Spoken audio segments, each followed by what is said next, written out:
مشرق وسطی میں کشیدگی شدت اختیار کر گئی ہے۔ مسلسل چھٹی رات بھی امریکہ نے ایران پر بڑے پیمانے پر حملے کیے، جبکہ ایران نے جوابی کارروائی میں خلیجی ممالک کے متعدد مقامات اور خطے کے دیگر ممالک میں موجود امریکی فوجی اڈوں پر میزائل اور ڈرون حملے کیے۔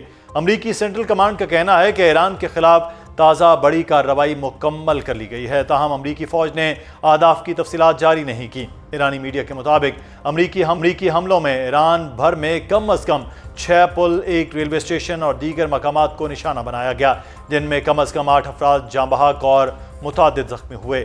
خبررساں ادارے فارس کے مطابق نشانہ بنانے گئے 6 پل ایران کے جنوبی علاقوں میں واقع تھے۔ ایران کی جانب سے دعویٰ کیا گیا کہ 22 جون کو سوئٹزرلینڈ میں جنگ کے خاتمے کے لیے 60 روزہ مذاکراتی عمل شروع ہونے کے بعد سے امریکی حملوں میں 38 افراد ہلاک اور 400 سے زائد زخمی ہو چکے، جن میں گزشتہ رات ہونے والے حملوں میں مارے گئے کم از کم 8 افراد بھی شامل ہیں۔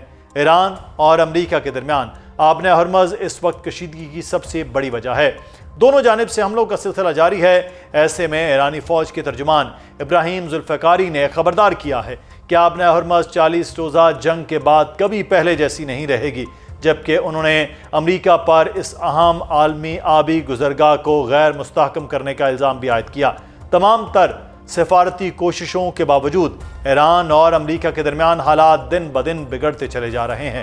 ایسے میں اس سارے معاملے میں کسی سپوائلر کی موجودگی بھی مسلسل زیر بحث ہے۔ اسی دوران امریکی نائب صدر جے ڈی وینس نے انکشاف کیا کہ اسرائیلی حکومت کے بعض ارکان ایران کے ساتھ کسی ممکنہ معاہدے کی مخالفت کرتے ہوئے امریکی عوامی رائے کو متاثر کرنے کی کوشش کرتے رہے تاکہ فوجی کارروائی جاری رکھی جا سکے۔ معروف پوڈ کاسٹر جو روگن کے ساتھ گفتگو میں امریکی نائب صدر کا کہنا تھا کہ کچھ اسرائیلی عناصر امریکہ اور ایران کے درمیان جنگ جاری رکھنے کے لیے امن معاہدے کو ناکام بنانا چاہتے ہیں۔ انہوں نے دعویٰ کیا کہ اسرائیلی لابی نے ان کے ساکھ خراب کرنے کے لیے ان کے خلاف ایک منظم اور مالی وسائل سے بھرپور مہم چلائی۔ دوسری جانب امریکی نیوز ویب سائٹ کے مطابق ایران نے امریکی نائب صدر جے ڈی وینس کو بھیجے گئے ایک خفیہ پیغام میں دعویٰ کیا کہ امریکی صدر ڈونلڈ ٹرمپ کے داماد جیرڈ کشنر اور امریکی نمائندہ اسٹیو وٹکوف جاری مذاکراتی عمل کو ذاتی مالی فائدے کے لیے استعمال کر رہے ہیں،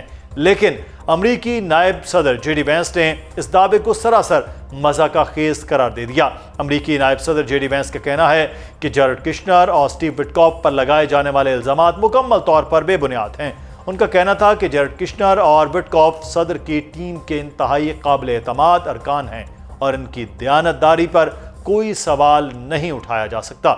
اس سب کے دوران امریکی صدر ڈونلڈ ٹرمپ نے چین پر امریکی صدارتی انتخابات میں مداخلت اور انتخابی ڈیٹا ہیک کرنے کی کوشش کا الزام عائد کرتے ہوئے ملوث افراد کے خلاف مقدمات درج کرنے کا حکم دیا۔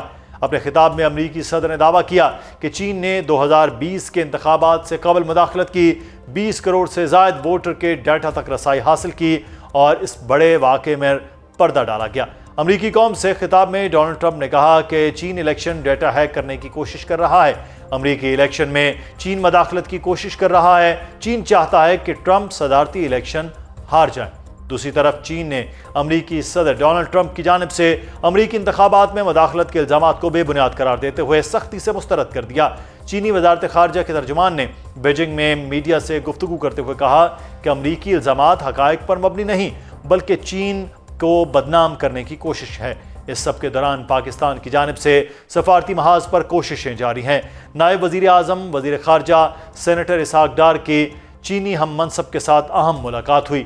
چینی میڈیا کے مطابق چینی وزارت خارجہ کا کہنا ہے کہ دونوں ممالک نے موقف اپنایا کہ کشیدگی میں کمی اور خطے میں امن و استحکام کے لیے سفارتی رابطوں کی بحالی ناگزیر ہے۔ تمام فریق جنگ بندی سے متعلق مفاہمتی یادداشت کی مکمل پاسداری کریں اور اپنے کیے گئے وعدوں کو پورا کریں۔ ترجمان نے مزید کہا کہ طاقت کے استعمال کی بجائے مذاکرات اور بات چیت ہی اختلافات کے حل کا مؤثر ذریعہ ہے، اس لیے امریکہ اور ایران کو تحمل کا مظاہرہ کرتے ہوئے سفارتی عمل کو آگے بڑھانا چاہیے۔ مشرق وسطی میں جنگی صورتحال، اس سب کے دوران اہم سفارتی انکشافات اور عالمی طاقتوں کے درمیان بڑھتی کشیدگی پر بات کریں گے۔ ہمارے ساتھ موجود ہیں bureau chief Asia one news Anas Malik. بہت شکریہ انس صاحب کے وقت کا۔ سب سے پہلے تو جو رات بھی بڑے زبردست قسم کے حملے ہوئے ہیں اور بہت نقصان بھی ہم نے دیکھا ہے وہ ہوا لیکن پہلی بار باقی جو عرب کنٹریز کے ساتھ وہ سیریا پہ حملہ، شام پر حملہ ہوا، اور ایران تو یہ دعویٰ کر رہا ہے کہ 100% جو ہیں سولجرز امریکن ان کا ہلاکت ہوئی ہے، لیکن امریکہ اس کو ڈینائی کر رہا ہے. تو جوابی حملے بھی ایران پر ہوئے، سول انفراسٹرکچر پر بھی حملے ہوئے، وہاں بھی تقریباً 38 کے قریب لوگ جو ہیں ان کی خبر بھی سامنے آ رہی ہے شہادتوں کی. اصل اس وقت خبر کیا ہے کہ وہاں سچویشن رات سے لے کے اب تک کیا ہو؟ بہت بہت شکریہ مدثر صاحب فار ہیونگ آن دی شو. دیکھیں حالات کشیدہ ہیں، یہ کہنا کہ حالات نارملائزیشن کی طرف ہیں یہ کہنا ٹھیک نہیں ہوگا. گزشتہ رات امریکہ نے تقریباً 100 سے زائد اہداف کو نشانہ بنایا، ایران نے اس کے جواب میں نشانہ بازی کی، اور سیریا کے اندر آپ نے رائٹلی پوائنٹ آؤٹ کیا کہ پہلی مرتبہ ایران نے پہلی مرتبہ سیریا کو اٹیک کیا. تو وہ ایک میسیج انہوں نے بڑی کلیئر کٹ ٹرمز کے اندر کمیونیکیٹ کر دیا کہ اگر اپنے رائٹ ٹو سیلف ڈیفینس کے لیے ان کو ایک پوائنٹ کے اوپر اپنی ہی جگہوں کے اوپر سیریا جو کالونی اس طرح کنسیڈر کیا جاتا تھا تو اس سے بھی وہ گھبرائیں گے نہیں. پہلی بات یہ. دوسری بات یہ کہ امریکہ کے جو اٹیکس ہیں وہ ہاریزونٹلی ایکسپینڈ کر رہے ہیں. اگر آپ میپ دیکھیں کیشم آئیلینڈ، ابو موسیٰ، بشیر اور ڈفرینٹ جگہوں کے اوپر جو اٹیکس ہو رہے ہیں وہ ہاریزونٹلی ایکسپینڈ کر رہے ہیں. کل انہوں نے بندر عباس کے اوپر اٹیک کیا. آج پیٹ ہیگسیت جو امریکی وزیر دفاع ہیں، وزیر جنگ ہیں رادر، انہوں نے یہ بات کہی، انہوں نے ٹویٹ کی اور وہ تصویر پوسٹ کی کہ جو واچ ٹاور تھا چابہار پورٹ کا وہ ڈسٹرائڈ تھا. چابہار میں بھی انہوں نے حملے کیے. تو دونوں سائڈ پہ اس ٹائم پہ کشیدگی چل رہی ہے. فل بلون ایسکلیشن نہیں ہوئی. فل بلون ایسکلیشن اس لیے کہ نہیں کہ یہ جو اٹیکس ہو رہے ہیں یہ ساؤتھ آف ایران میں ہو رہے ہیں اور ایک لمیٹڈ اسکیل کے اوپر ہو رہے ہیں، روزانہ کی بنیاد کے اوپر ہو رہے ہیں. جواب الجواب کارروائیاں ہو رہی ہیں، کچھ کارروائیاں ایران کرتا ہے، کچھ کارروائیاں امریکہ جواب میں کرتا ہے، یا کچھ کارروائیاں ایران امریکہ کے جواب میں کرتا ہے. تو لمیٹڈ اسکیل کنفرنٹیشن چل رہی ہے. فل بلون ایسکلیشن اگر سلور لائننگ ہے تو فل بلون ایسکلیشن ابھی تک کم از کم ہمیں نظر نہیں آئی. صحیح. اچھا ایک چیز جو ہے کہ قطر پر بھی اٹیک بھی ہوا. قطر پہلے میڈیشن سے پیچھے ہٹا، رات کو پھر دوبارہ سے میڈیشن میں. پاکستان تو مسلسل اس کوششوں میں ہے. اس وقت میڈیشن کا سٹیٹس کیا ہے؟ چاہے وہ پاکستان ہے، قطر ہے، کوئی بات چیت ہو رہی ہے، نہیں ہو رہی ہے؟ اس وقت بالکل سٹک ہے. نہیں، سٹک تو بالکل نہیں ہے، بات چیت چل رہی ہے. پاکستان کی توسط سے چل رہی ہے اور قطر کی فیسیلیٹیشن سے چل رہی ہے. پاکستان اس پورے پروسیس میں ایک واحد ثالث جسے کہیں گے، ایک ٹرو ثالث ہے. اور آج بھی پاکستان کی فیلڈ مارشل سید عاصم منیر، پاکستان کی اعلیٰ سطحی ملٹری قیادت اور جو حکومتی قیادت ہے وہ اس پورے پروسیس میں انوالوڈ ہے. یہاں تک کہ جو ملاقاتیں چل رہی ہیں جس میں ہم عموماً دیکھتے ہیں کہ ایک دوسرے ملک کا نام آتا ہے اور پاکستان کا نام نہیں آتا، وہ بائی ڈیزائن پاکستان کا نام نہیں آتا. پاکستانی قیادت، سینئر قیادت ان ملاقاتوں کے اندر بھی موجود ہوتی ہے.